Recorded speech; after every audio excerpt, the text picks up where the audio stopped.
Buenas tardes, bienvenidos una vez más a Mi Sillón Bíblico. Mi nombre es Abel de la Costa y estamos comenzando un nuevo año litúrgico, un año litúrgico de tipo C, es decir, en donde leeremos primordialmente el Evangelio según San Lucas, a lo largo de todo este año litúrgico. Bien, sobre Domingo Primero de Adviento tienen ya mucho material. ¿Por qué? Porque al ser un poco el domingo con el que se abre todo el año, tiene una impronta muy parecida en los tres años, en los tres ciclos, en el ciclo A, el B y en el C. Y entonces, cualquiera de los vídeos anteriores sobre este tema, aunque no sean de ciclo C, les sirven para introducirse en general. Entonces tienen dos del ciclo A, tienen dos del ciclo B, y tenían uno del ciclo C, pero ahora va a haber dos del ciclo C, porque aunque ya lo haya trabajado mucho, me interesa volver a trabajar esta cuestión del Adviento. Siempre aparece algún matiz importante, y sobre todo me gustaría trabajar un poquito más la primera y la segunda lectura. Bien, Adviento es un tiempo litúrgico, es decir, que pertenece a todo un conjunto, es un tiempo cultual. Nos habla de que nuestro tiempo cotidiano, cronológico, que va de un año a otro y son en el fondo iguales, está sin embargo cualificado a lo largo de ese año. Un poco en el tiempo civil, nuestro polo de atracción son las vacaciones, ¿no? A ver cuándo llegan las vacaciones. Bueno, y hay tiempo de vacaciones y hay tiempo de trabajo y hay tiempo lectivo. Hablamos de un año lectivo cuando nos referimos a los niños que van al colegio, pero que también determina el ritmo de una ciudad, ¿ven? Entonces, los tiempos, aunque parecen homogéneos, en realidad son distintos. Bueno, y eso pasa también en el tiempo cultural. En el tiempo cultural, a lo largo del año, aunque tengamos siempre el mismo acontecimiento, la misa, pero esa misa va adquiriendo matices, expresando vivencias espirituales distintas según el tiempo en el que la estamos celebrando. Y por lo tanto eso es lo que nos transmite a nuestro espíritu. Bueno, el año litúrgico obviamente no salió hecho de las manos del Señor, no resucitó y dijo, bueno, vayan, bauticen, enseñen y además celebren así, les dio una encíclica. No, eso no ocurrió, es decir, el Señor no dejó nada organizado en su iglesia en esa línea, sino que la propia experiencia espiritual de la iglesia, un acontecimiento decisivo que fue el hecho de que el Señor no vino inmediatamente como todos esperaban, fue haciendo que el culto empezara a organizarse de una manera inédita, por supuesto, tomando antecedentes de la organización del culto judío, desde luego, pero organizándose. Y dentro de esa organización aparecen esta cualificación del tiempo cultural.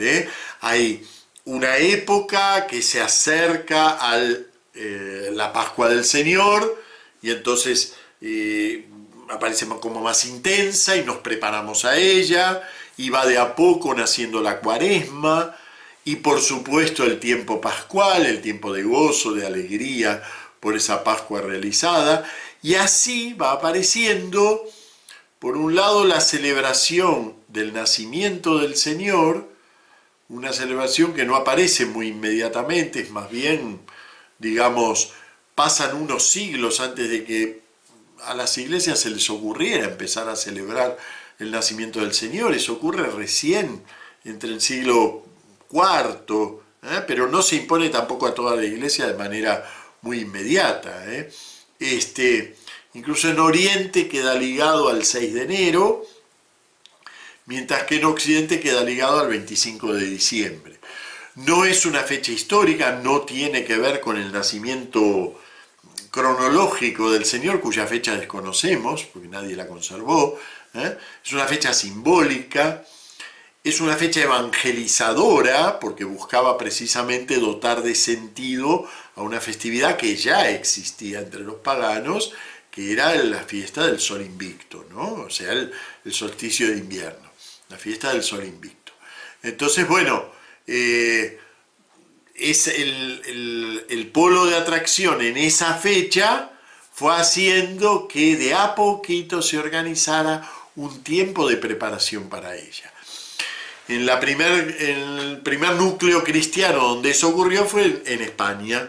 En España surge como la inquietud de preparar la venida histórica del Señor con un tiempo propio que también tenía impronta penitencial. Por eso conservamos este color morado que uno lo asocia a la Cuaresma, pero fíjense que es casi en imitación de la Cuaresma, ¿eh?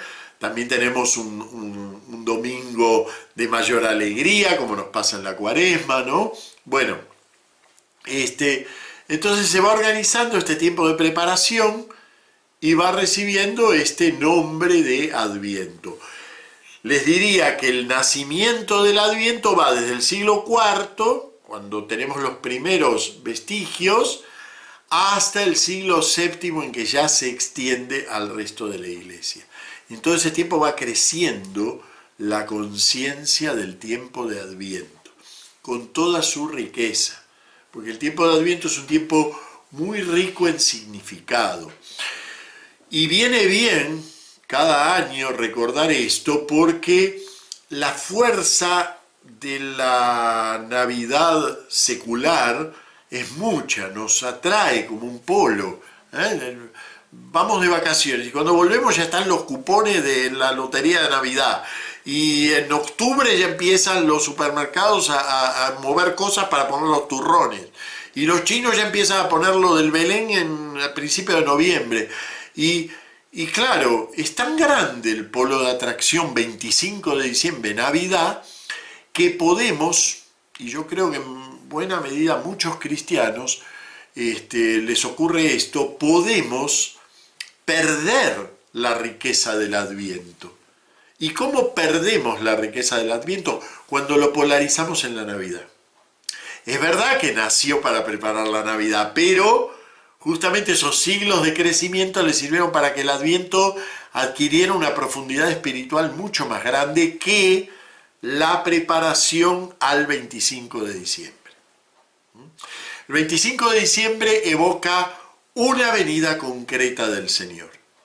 La venida en carne que ocurrió hace 2000 años, pero cuyo cumpleaños no celebramos.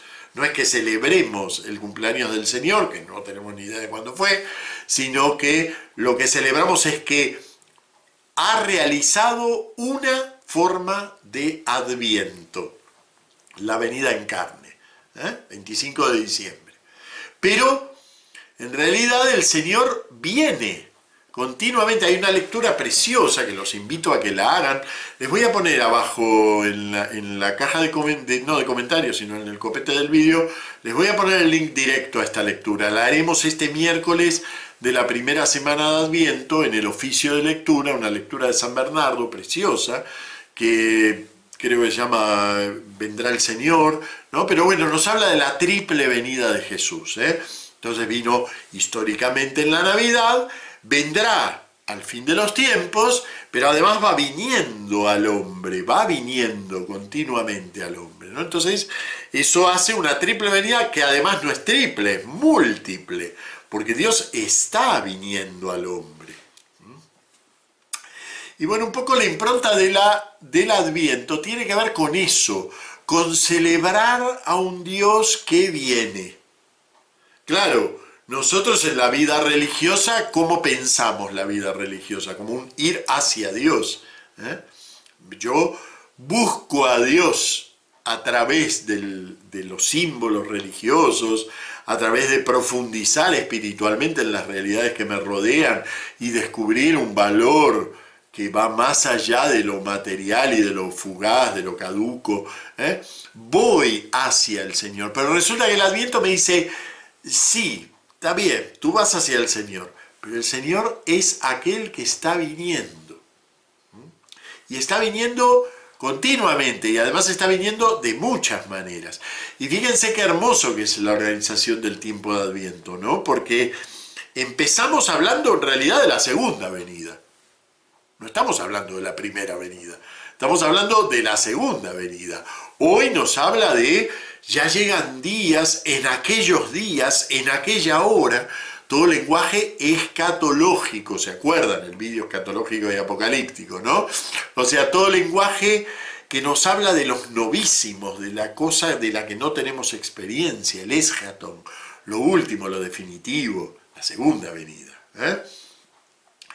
Seguimos leyendo y la impronta esta continúa, ¿no? Vamos a 1 Tesalonicenses y lo mismo, ¿no? De modo que os presentéis ante Dios nuestro Padre santos e irreprochables en la venida de nuestro Señor Jesús. Está hablando de la segunda venida. Toda la impronta del domingo primero de Adviento es la segunda venida. Muy parecido a lo que celebramos en Cristo Rey, pero de otra manera, porque en Cristo Rey lo celebramos como triunfo, como triunfo y aquí como advenimiento. Entonces, aunque dice lo mismo, y las lecturas son muy parecidas, pero tiene otra impronta espiritual. Y ya cuando vamos al segundo domingo, al tercer domingo de Adviento, sigue hablando de la segunda venida, pero ya nos aparece la imagen del Bautista que polariza esos dos domingos y que nos habla de la prédica de conversión. ¿Y eso cuándo ocurre? ¿Antes de la Navidad? No, eso ocurre cuando ya Jesús es grande. O sea que fíjense qué raro el esquema temporal, ¿no? Pasamos de la segunda venida al inicio de la predicación de Jesús y recién en el cuarto domingo estaremos inmersos en una semana muy especial que comienza con el 17 de diciembre, que es la semana de preparación a la Navidad. Solo esa semana es netamente la preparación a la Navidad. El 17 al 24 de diciembre. Ahí cambia la liturgia. Incluso cambia, si ustedes ven los libros litúrgicos, van a ver que depende de qué día de la semana cae el 17 de diciembre, ya se mueven los textos. Entonces, fíjense, el Adviento no es la preparación para la Navidad, es mucho más que la preparación para la Navidad. Es la preparación espiritual de un hombre acostumbrado a ir para un Dios que le dice, quédate que voy yo. Un Dios, y me gusta definirlo así, un Dios que es adviento, que es advenimiento. ¿Y por qué quiero definirlo como un Dios que es adviento, es advenimiento? Porque, claro, como los novísimos, como lo escatológico, como aquello a lo que Dios nos llama, no tenemos experiencia, normalmente nos hacemos imágenes, y esas imágenes son como muy fijas, pero Dios está siempre en movimiento hacia nosotros. Nos dice la primera carta de Juan, hijitos, ahora somos hijos de Dios, pero aún no se ha revelado lo que seremos. Y claro, uno dice, pero ¿cómo? ¿Más? ¿Otra cosa más? No acaba la revelación ahí. Todavía de nuevo, ¿y qué es eso que se va a revelar? Bueno, es que en un Dios que es adviento, Él está viniendo. Y entonces su venida va modificando nuestro ser de una manera siempre nueva. Por eso tampoco tenemos que pensar mucho la segunda venida como si fuera un acontecimiento del mundo, ¿no? Es decir, me compré este ordenador, me compré tal libro, y ahora ya lo tengo. Se dividen las aguas, se terminó una cosa, no tenía este libro y ahora ya lo tengo. La segunda venida no es eso, no es un acontecimiento intramundano, es un estar viniendo. Cuando el Apocaleta, el autor del Apocalipsis, ¿no? El autor del Apocalipsis saben que el pobre hombre no manejaba el idioma griego, ¿no? Así que su libro es un sudar para tratar de expresar en griego cosas que él percibe idiomáticamente posiblemente en arameo. Y entonces él quiere nombrar a Dios, pero no quedarse solo con los fonemas del nombre de Dios. El nombre de Dios es Yahvé, ya he hablado muchas veces del significado del nombre de Dios, pero él no se quiere quedar con el fonema. Él podría haber puesto Yahvé, sin ningún problema, y todos hubiéramos entendido que hacía alusión al nombre de Dios. Pero él quiere que su lector de habla griega entienda la profundidad de lo que está dicho en el nombre Yahvé. Y entonces lo traduce al griego, y lo traduce con una estructura que cualquier gramático griego se lo hubiera partido por la cabeza, pero es muy expresiva. Él dice, el siendo, era y viniendo. El siendo, era y viniendo. Nosotros lo traducimos a su vez, lo linealizamos un poco, decimos el que es, el que era y que va a venir o que vendrá o que está viniendo, no lo pone nadie, pero bueno, deberían, porque eso es lo que dice literalmente, el siendo, era y viniendo. Y es preciosa esa expresión, porque es realmente es captar, por un lado, lo que lingüísticamente significa el nombre de Dios, Yahvé, pero además es captar por qué este Dios se llama así. Se llama así porque nuestro Dios es Adviento, está viniendo. Bueno, los primeros cristianos tuvieron esta percepción de que el Señor estaba viniendo como un gran tesoro. Lamentablemente, muchas veces ese gran tesoro se ha pervertido a lo largo de la historia y se ha mundanizado. Entonces, hoy tenemos las sectas que también nos hablan de la venida inminente del Señor, pero lo hacen confundiendo lo apocalíptico con lo escatológico, con lo espiritual de esta venida, ¿no? Y entonces, claro, ¿qué terminan haciendo? Metiendo miedo. Y eso no es el sentido de la segunda venida. Al contrario, la segunda venida es un acontecimiento de plenitud. Es un acontecimiento, así como Jesús utilizó la imagen de la mujer que pone la levadura en la masa y de repente yo no veo nada en esa masa, pero fermenta y empieza a engordar. Y uno dice, ¿de dónde saca su fuerza? Pues de esa levadura, ¿no? Y yo no veo nada en este terreno, pero de repente empieza a brotar el arbolito y termina siendo un gran árbol sobre el que se posan los pájaros, ¿no? Y entonces, ¿dónde está la fuerza oculta de eso que no era árbol y ahora es árbol? En la semilla, ¿no? Entonces, bueno, eso es el adviento del Señor, va fecundando nuestra realidad de modo que la va a hacer producir algo de lo que no tenemos ni idea. Entonces no podemos usar imágenes ni de miedo, ni tampoco imágenes demasiado estáticas, porque es una levadura que está entrando en nuestra realidad. Entonces el Señor está viniendo en este momento. Su segunda venida, como les digo, no es como que me compro un libro, y entonces ocurrió esto y ya. No, su segunda venida es este venir del Señor que está llegando a nuestra realidad y fecundándola. ¿Lo vemos eso? Pues mucho no, mucho no.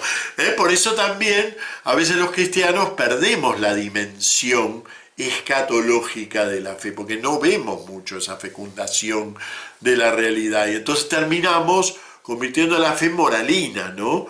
Si te portas bien ha venido el Señor, y si no te portas bien no ha venido el Señor. No, pero fíjense que el portarse bien, el comportaos para agradar a Dios, forma parte de esa expectativa de la venida, pero no en un sentido moralístico. Lo tenemos aquí en la Primera Tesalonicenses. Yo quiero mucho este texto de Primera Tesalonicenses, les digo sinceramente, es un texto que me resulta amable leerlo, la carta esta, una carta breve, y los invito a que la lean, y les digo por qué la quiero mucho, ¿no? Porque 1 Tesalonicenses es, claro, cuando uno la lee es simple, una carta simple, y uno dice, ¿dónde está el San Pablo brillante que va pasando por la gran estructura teológica en Romanos, el San Pablo polemista que es capaz de encontrar una interpretación sutil a la fe en Gálatas, ¿no? El San Pablo que organiza toda una comunidad con toda su complejidad, 1 Corintios, ¿no? ¿Dónde está ese San Pablo en 1 Tesalonicenses? Bueno, es que 1 Tesalonicenses es el primer escrito que tenemos de San Pablo, ¿no? Es la primera carta que él escribe. ¿Y qué les parece que se inaugura con eso? El Nuevo Testamento. Para cuando San Pablo escribe 1 Tesalonicenses no existen los evangelios, no existen Hechos de los Apóstoles, no existen los demás escritos apostólicos, las cartas católicas, el Apocalipsis, nada de todo eso es posterior. 1 Tesalonicenses abre el fuego, sin que posiblemente San Pablo se imaginara que con esto estaba empezando a escribir el Nuevo Testamento, ¿no? Bueno, la carta es de aproximadamente el año 50. San Pablo, como nos cuenta Hechos 17, en el 49, más o menos porque es muy difícil de fechar lo que cuenta Hechos de los Apóstoles, pero más o menos en el 49 da el salto de Asia a Europa, a través de esa visión del macedonio que le dice, ven a nosotros, ¿no? Y entonces él se anima a dar ese salto. Y una de las primeras comunidades que evangeliza es la de Tesalónica, una de las primeras.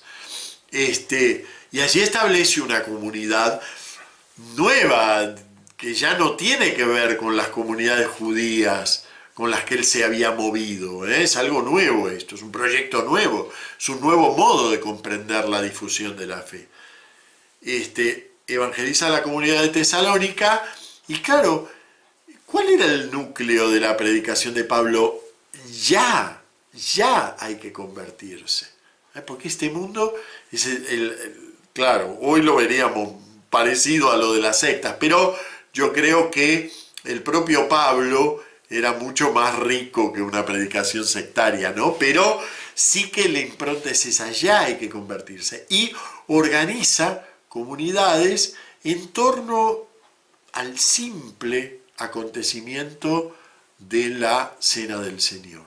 Pero esas comunidades tienen una fuerte impronta de amor mutuo, de colaboración unos con otros, ¿no? Y bueno, ¿qué hacen 1 Tesalonicenses? Posiblemente un año y medio más tarde, ya posiblemente desde Corinto, donde él estuvo un año y medio, donde pasó ese año y medio predicando, les escribe para mantener el vínculo con la comunidad. Y gracias a Dios la comunidad habrá dicho, esto vale, esto es mucho más que una cartita ocasional, y la conservaron, y quizás la compartieron con otras comunidades, ¿no?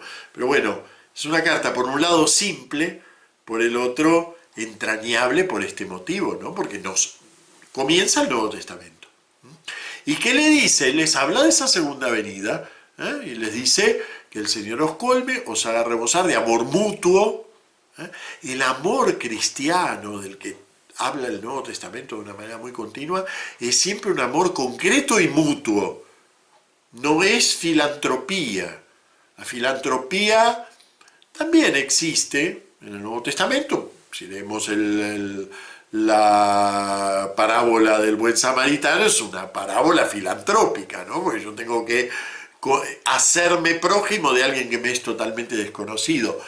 Pero es otra comprensión, y se suma a la comprensión del amor mutuo. Pero el amor del que habla es siempre, en principio, un amor con el que yo tengo al lado, al que conozco, al que me cae regulinchi, pero lo conozco y voy puliendo esa relación con el otro para realmente expresar ese amor, él hacia mí y yo hacia él, ¿no? Entonces, que el Señor os colme, os haga rebosar de amor mutuo y de amor a todos, lo mismo que nosotros os amamos a vosotros. Siempre es algo muy concreto, y siempre es algo que tiene que ver con una transmisión de unos a otros. San Pablo siempre se va a poner como ejemplo, no es ninguna cosa de soberbia, ¿no? Sino de decir, bueno, yo estoy en este camino del Señor desde un poco antes, y el Señor me instituye como modelo para vosotros, ¿no? Y entonces se presenta así en las comunidades. Bueno, pero todo esto se encamina hacia, de modo que os presentéis ante Dios nuestro Padre, santos e irreprochables en la venida de nuestro Señor Jesús, con todos sus santos. Entonces, para San Pablo aquí no hay una muerte personal, Aquí hay un encuentro con el Señor que viene con todos sus santos, el Señor que es Adviento y viene con todos aquellos que ya están en Él y recoge nuevos frutos, en esa historia que ha sido fecundada por esta levadura. ¿Y cuál es el sentido de toda esa historia que es fecundada? Bueno, eso lo tenemos más en la primera lectura, ¿no? La primera lectura es netamente escatológica, es de Jeremías. Jeremías es un profeta muy especial dentro del Antiguo Testamento, junto con Isaías, de los más grandes, ¿no? Jeremías es un profeta doliente, es un profeta trágico. Ya en época del Antiguo Testamento, ya Jeremías era un modelo de justo sufriente.